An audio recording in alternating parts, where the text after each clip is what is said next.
Welcome to Your Cyber Path, the podcast that helps you get your dream cybersecurity job by sharing the secrets of experienced hiring managers and top cybersecurity professionals with you. Now, on to the show. Let's move on to our next clip. On this clip, we're going to be focusing on succeeding in your first 90 days on the job. And back in episode 93, you and I were actually guests on a webinar for the CyberWide panel as part of their Level Up series with ISACA. This is actually located at yourcyberpath.com/93. It's another longer episode. It's about an hour and a half because it was a live session that we had, and then we did a bunch of open Q&A. And this clip we're going to play is actually from that open Q&A. During the webinar, we discussed all the different things you could do to stand out to your new employers during your first 90 days of the job and really level up your career.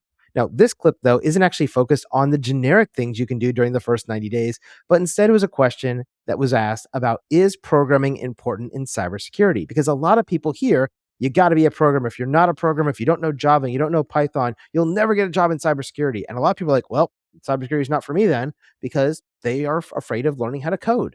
And so here, I want you to be able to hear what Kip and I said in reference to this question, and then we're going to come back and talk about it. So here we go.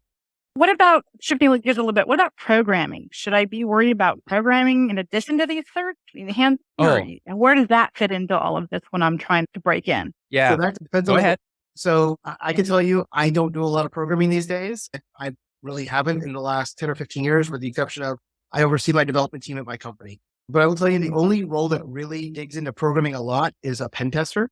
Security analysts don't really do it as much. Maybe a little Python scripting here and there to help you go through logs, but most of these things now have such good single pane of glass tools that the front end interface, you could just query what you want, like things like Splunk and Elasticsearch and stuff like that. So it's not as important as it used to be. You don't have to be a computer science major to be a cybersecurity person. You don't have to be a math wizard to be a cybersecurity person. It's not like that. Most of the stuff that we do as cybersecurity people, especially at the entry and mid-level, is using tools and knowing how to operate those tools properly. You're not being asked to create the tools and define your own thing. The exception to that might be a pen tester, where you might be asked to create your own exploits, and then you need to be able to code. Or if you're a web application security person, you're going to need to understand JavaScript, because if you're reviewing somebody else's code, you have to know what you're reading to be able to figure out how to break it. So there are roles where programming is important, but it's not as important as people make it out, to be quite honest. Kip, what are your thoughts? You look like you disagree. Well, so I just want to share a couple of things. One is that you will hear a lot of very militant, highly technical cybersecurity people say that Jason's as wrong as he can be. He couldn't be more wrong. And if you can't program, you suck and you don't belong. Don't buy into that, okay?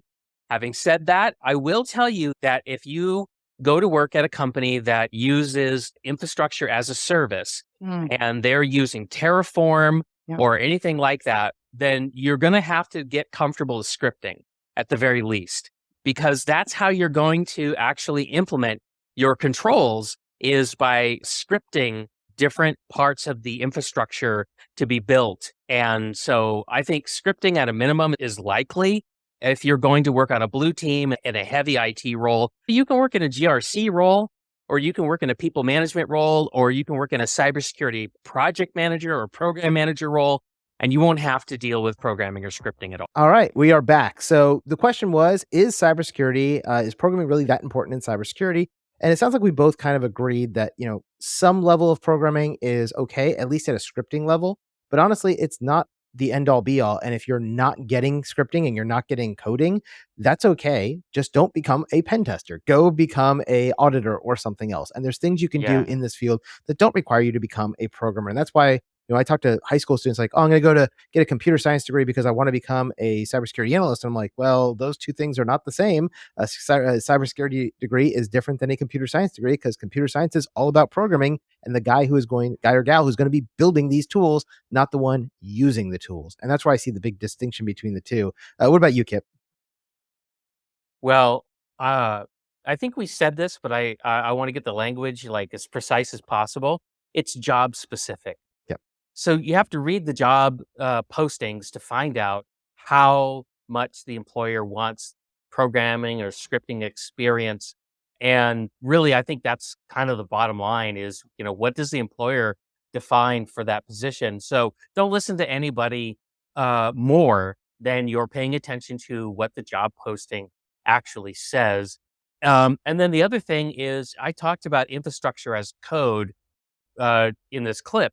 And I just want to say that I'm just seeing more of it. Oh yeah. As we're working with customers, we just see more and more and more infrastructure as code, and that's a trend I don't see slowing down or abating in any way. So if you don't understand infrastructure as code, you need to get out there and mess around with it a little bit. At the very least, you need to be able to talk about it because it's just going to be so pervasive in everything we do. Most definitely. Yeah. And I think what you said there is probably the most critical thing we probably covered the entire episode.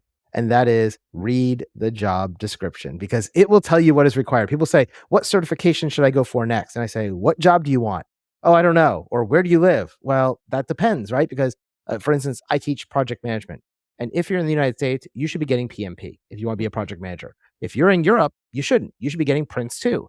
And so it really does depend on which location you're in based on what jobs you're going to be asking for, because European employers want Prince 2, American employers want PMP, as an example, right? And there's other things like that all the time across our industry where if I'm going to work for a company that's running old IBM mainframes, they're going to be really important that I know how to code old IBM mainframes or Java, because Java is being used to recode a lot of those old IBM mainframes. I only know that from my time working at certain places over my career.